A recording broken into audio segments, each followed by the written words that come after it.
बेवकूफ बीवी का किस्सा। पुराने जमाने की बात है। यूरोप के किसी गांव में मियां बीवी रहते थे।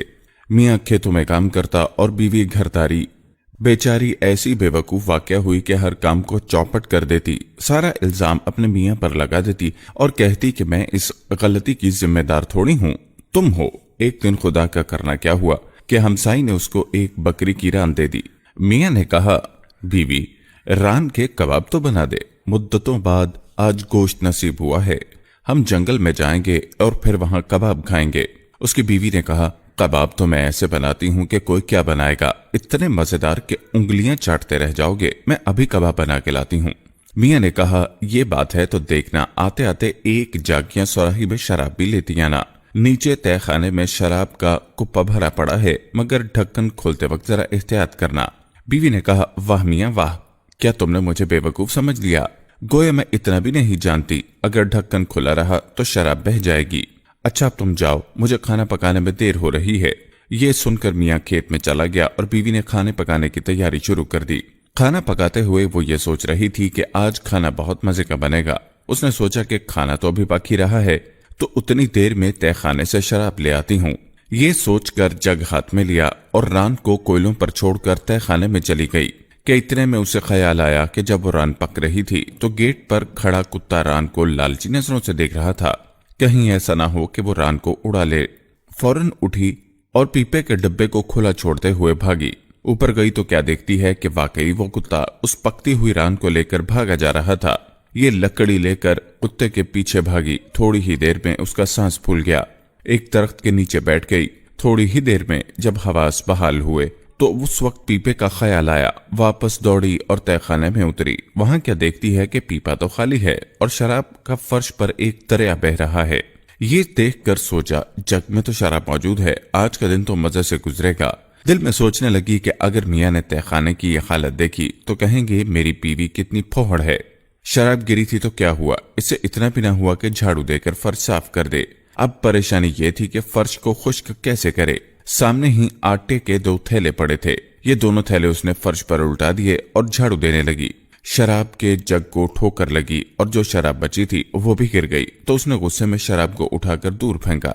जरा सी देर में झाड़ू देकर सारा भीगा हुआ आटा उठाकर बाहर फेंकती आई। जब दोपहर को खाना न पहुंचा तो मियां भूखा प्यासा घर वापस लौटा और बीवी से पूछा, आज मैंने तुम्हें रान पकाने को कहा था, मगर तुम पका कर नहीं लाई, न ही कबाब बनाए।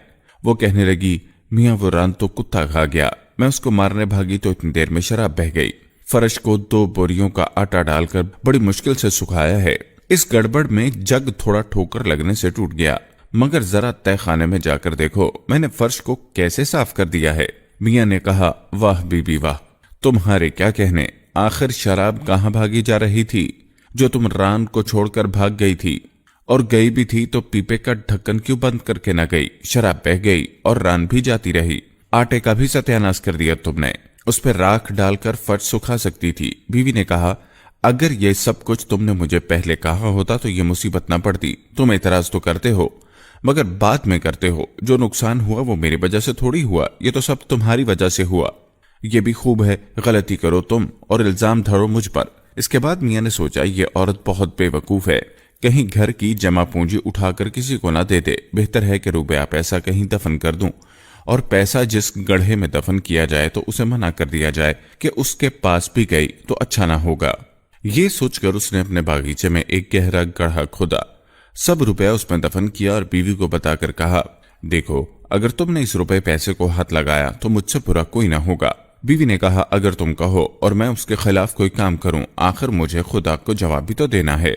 तुम हौसला रखो, मैं ना इस गड्ढे के पास जाऊंगी और ना ही माल को हाथ लगाऊंगी। एक दिन क्या हुआ कि चंद बदमाश चीनी के बर्तन बेचते हुए उस किसान के घर आए। मियां खेत में काम करने गया था, बीवी घर पर थी। उसने जब रंग बिरंगे बर्तन देखे तो लट्टू हो गई। बहुत सारे बर्तन ले लिए। फेरी वाले ने कहा, लाओ बेगम, इसके दाम हमें दो। तो उसने कहा, भाई मेरे पास तो एक पैसा नहीं, मेरे मियां ने अपनी सारी दौलत वो दरख्त के नीचे दफना दी है, तुम खुद खोल कर निकाल लो। मैंने तो इस माल को हाथ न लगाने की कसम उठा रखी है, आखिर खुदा को भी तो जवाब देना है, इसलिए गड्ढे तक नहीं जा सकती, लेकिन दूर से तुम्हें जगह बता देती हूँ। फेरी वाली ने कहा, यूं ही सही, हमें तो अपने पैसों से कर्ज है। تو اس عورت نے دور سے کھڑے ہو کر انہیں وہ جگہ بتا دی۔ ان پھیری والوں نے کھود کر سارا مال نکال لیا، بہت سے برتن بیوی کو دے کر وہاں سے چلتے بنے۔ شام کو میاں گھر آیا تو دیکھتا ہے کہ بیوی برتنوں کا ایک ڈھیر لیے بیٹھی ہے۔ میاں نے کہا، اے نیک بخت، اتنے سارے برتن تمہارے پاس کہاں سے آئے؟ کیا کہیں سے چوری کر کے لائی ہو؟ تمہارے پاس اتنے سارے پیسے کہاں سے آئے؟ بیوی نے کہا، بھلا میں کیوں چوری کروں؟ تم نے جو گڑھے میں پیسے دفن کیے تھے اسی سے خریدے ہیں۔ میاں نے کہا، میں نے تو منع کیا تھا اس گڑھے کے پاس مت جانا اور مال کو ہاتھ مت لگانا۔ بیوی نے کہا، قسم لے لو جو میں وہاں گئی ہوں یا کسی چیز کو ہاتھ لگایا ہو، میں نے تو دور سے کھڑے ہو کر ان پھیری والوں کو جگہ بتا دی تھی، تو ان بیچاروں نے خود ہی روپے نکال لیے۔ میاں نے کہا، ستیاناس ہو جائے بیوی تیرا، تو نے مجھے تباہ کر دیا۔ آخر تم نے پھیری والوں کو یہ جگہ کیوں بتائی؟ بیوی نے کہا، تم نے پہلے ہی کہہ دیا ہوتا کہ وہ جگہ کسی کو نہیں بتانی، اس میں میرا کیا قصور؟ قصور تو تمہارا ہے۔ میاں نے کہا، اب کیا کرنا ہے؟ بیوی نے کہا، کرنا کیا ہے، ابھی تھوڑی دیر ہوئی ہے، وہ پھیری والے یہاں سے گئے ہوں گے، چلو میں اور تم ان کے پیچھے چلیں۔ میاں نے کہا، تم نے یہ بات بہت سمجھ کے کی، چلو ان کا پیچھا کریں، مگر نہ جانے ان کو ڈھونڈنے میں کتنی دیر لگے گی، اس لیے کھانے کے لیے روٹی، پنیر اور مکھن ساتھ رکھ لو۔ بیوی نے مکھن، روٹیاں اور پنیر کے چھوٹے ٹکڑے پوٹلی میں باندھے اور دونوں ان کی تلاش میں چل پڑے۔ تھوڑی دور گئے کہ بیوی تھک گئی۔ میاں نے کہا، میں آگے چلتا ہوں، تم تھوڑی دیر آرام کر لو، اس کے بعد اسی راستے سے آنا، میں تمہیں مل ہی جاؤں گا۔ میاں آگے بڑھ گیا اور بیوی ایک درخت کے نیچے بیٹھ گئی۔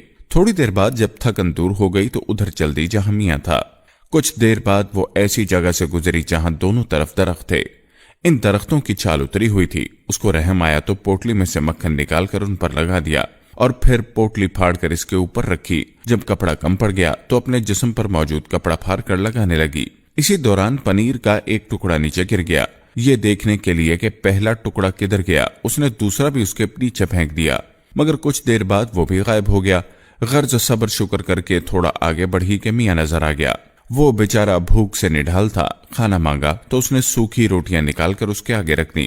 اس نے کہا، یہ روٹیاں کس چیز کے ساتھ کھاؤں؟ آتے وقت مکھن اور پنیر بھی تو ہم ساتھ لائے تھے۔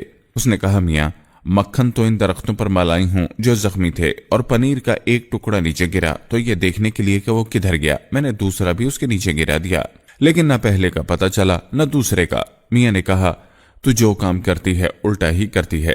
بیوی نے کہا، مجھے کیا پتا تھا کہ درختوں کی مرہم پٹی نہیں کی جاتی؟ یہی بات تو مجھے پہلے بتا دیتے۔ یہ بھی کیا خوب ہے کہ غلطی تم کرو اور الزام مجھ پر دھرو۔ دونوں نے سوکھی روٹی کھا کر پیٹ بھرا اور ایک درخت کے نیچے سو گئے۔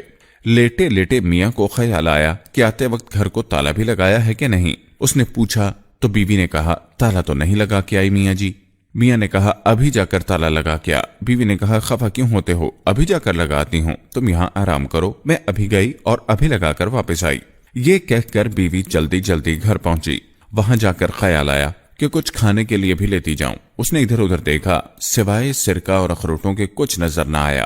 اس نے سرکے اور اخروٹ لیے اور دروازے پر تالا لگا دیا۔ پھر خیال آیا کہ میاں نے تو کہا تھا اگر دروازے کا خیال تو نہیں رکھے گی تو اور کون رکھے گا؟ اگر میں یہاں سے جاتی ہوں تو دروازے کا خیال کون رکھے گا؟ بہتر یہی ہے دروازہ بھی ساتھ لے جاتی ہوں تاکہ میاں کے حکم کی پوری طرح پاسداری ہو جائے۔ اس نے دروازہ اکھیڑ کر سر پر رکھ لیا، ایک ہاتھ میں اخروٹوں کی پوٹلی اور دوسرے میں سرکے کی سراہی پکڑی اور چل پڑی۔ اس نے سوچا کیوں نہ پوٹلی اور سراہی دروازے پر رکھ دوں، اس طرح بوجھ بھی کم ہو جائے گا اور چلنے میں بھی آسانی ہوگی۔ اس نے ایسا ہی کیا اور پھر چل پڑی۔ رات کے تقریباً 7:30 بجے وہ میاں کے پاس جا پہنچی تو دیکھ کر پریشان ہو گیا کہ نیک بخت یہ دروازہ کیوں اٹھا کر لا رہی ہے۔ پوچھا، آپ نے خود ہی تو کہا تھا کہ دروازے کا خیال رکھنا، اس لیے میں اپنے ساتھ اٹھا کر لائی ہوں۔ میاں نے کہا، بے وقوف، کسی چیز کا خیال رکھنے کا مطلب یہ تھوڑی ہے کہ اسے سر پر اٹھا کر چلتے پھریں۔ میرا مطلب تھا کہ گھر سے باہر نکلتے وقت اگر تو تالا نہیں لگائے گی تو اور کون لگائے گا؟ بیوی نے کہا، یہ مجھ سے پہلے کہہ دیا ہوتا، اس میں تمہارا قصور ہے۔ یہ باتیں ہو رہی تھی کہ سامنے سے کچھ آدمی آتے دکھائی دیے۔ بیوی نے کہا، یہ وہی پھیرے والے ہیں، پکڑ لو ان کو۔ میاں نے کہا، پاگل ہو گئی ہے، میں ایک ہوں اور وہ 4 ہیں، بہتر یہی ہے کہ ہم درخت پر چڑھ جائیں، باقی ان کے جانے کے بعد دیکھا جائے گا۔ دونوں درخت پر چڑھ گئے، لیکن ابھی تک بیوی نے سر سے دروازہ نہ اتارا۔ وہ بدماش پھیری والے بھی اسی درخت کے نیچے آ کر بیٹھ گئے۔ اتنے میں رات ہو گئی۔ وہ یہ نہ دیکھ سکے کہ درخت پر کون چڑھا ہوا ہے۔ پہلے کھانا کھایا، پھر چادریں تان کر لیٹ گئے۔ بیوی دروازے کا بوجھ اٹھائے تھک گئی تو کہا، میں ان میں سے کوئی ایک چیز نیچے پھینک دیتی ہوں، کچھ تو بوجھ ہلکا ہوگا۔ میاں نے کہا، خدا کا خوف کر، اگر وہ شور سے جاگ گئے تو تیرا اور میرا کیا حشر ہوگا؟ बीवी ने कहा, होने दो, अब मुझसे बोझ बर्दाश्त नहीं होता। ये कहकर दरवाजे पर से सिरके की सुराही उठाई और उन पर पलट दी। सिरके का गिरना था कि वो चारों उठ गए। एक ने कहा, बारिश हो रही है। दूसरे ने कहा, और ये भी देखा कितनी बदबूदार बारिश हो रही है। तीसरे ने कहा, लेट भी जाओ, बारिश रुक गई। गर्ज सब फिर सो गए। थोड़ी देर बाद फिर बीवी ने कहा, मियां मुझसे ये बोझ नहीं उठाया जा सकता। मियां ने कहा, रहम कर, एक बार तो बच गए, लेकिन अब लगता है हमारी मौत इन्हीं के हाथों लिखी है। बीवी ने कहा, कुछ भी हो, और ये कहकर अखरोटों की पोटली खोलकर उन पर उलट दी कि वो अचानक से उठकर बैठ गए। एक ने कहा, ओले पड़ रहे हैं। दूसरे ने कहा, बड़ी अजीब बात है, बाहर तो एक भी ओला नहीं पड़ा। तीसरे ने कहा, ये तो देखो, ओले काले और पत्थर की तरह सख्त है। चौथे ने कहा, मुझे तो इस दरख्त के ऊपर कुछ असरार मालूम होता है, चलो यहां से उठो तो अच्छा है। पहले ने कहा, ऐसी ही कुछ बात है, थोड़ी देर और लेटो, फिर कुछ हुआ तो चल पड़ेंगे। दूसरे ने कहा, इतनी रात सामान को समेट कर चलना भी मुश्किल है। बहरहाल सबने लंबी तान कर थोड़ी देर बाद बीवी ने दरवाजे का बोझ भी बर्दाश्त न किया और नीचे फेंक दिया। चारों उठकर भागने लगे कि भूत आ गया। उनके जाने के बाद वो दोनों नीचे उतरे और उनका सारा सामान समेटा और थोड़ी दूर जाकर एक दरख्त पर बैठ गए। थोड़ी देर बाद जब होश ठीक हुए तो फिर वो फेरी वाले वापस दरख्त के नीचे आकर बैठ गए। चिराग जलाया तो क्या देखते हैं कि इधर उधर अखरोट, सिरका और एक टूटा हुआ दरवाजा पड़ा है और उनका सामान गायब है। समझ गए कि इस दरख्त पर जरूर कोई भूत है, यहाँ से भाग जाना ही बेहतर है। अगर यह भूत हमारे पीछे पड़ गया तो माल जान के लाले न पड़ जाएं। ये सोचकर चारों ऐसे भागे कि फिर पीछे मुड़ कर न देखा। काफी देर तक मियां बीवी दरख्त पर बैठे रहे, फिर नीचे उतरे और घर का रास्ता लिया। सुबह हो रही थी कि वो गिरते पड़ते घर पहुंच गए। मियां ने कहा, तू है तो बेवकूफ, मगर क्या किया जाए, बाज दफा बेवकूफ भी ऐसे काम कर जाते हैं जो अक्लमंद भी नहीं कर पाते। मैं तो समझा था कि सारी चमापूंदी जाने की वजह से हम मुफलिस हो गए, मगर तेरी बेवकूफी ने हमारी दुनिया बना दी। बीवी ने कहा, ये तुमने मुझसे पहले क्यों नहीं कहा? मैं और बेवकूफी के काम करके और ज्यादा माल जमा करती। इसमें मेरा क्या कसूर? गलती तो तुम्हारी है, गलती तुम करो और इल्जाम मुझ पर धरो।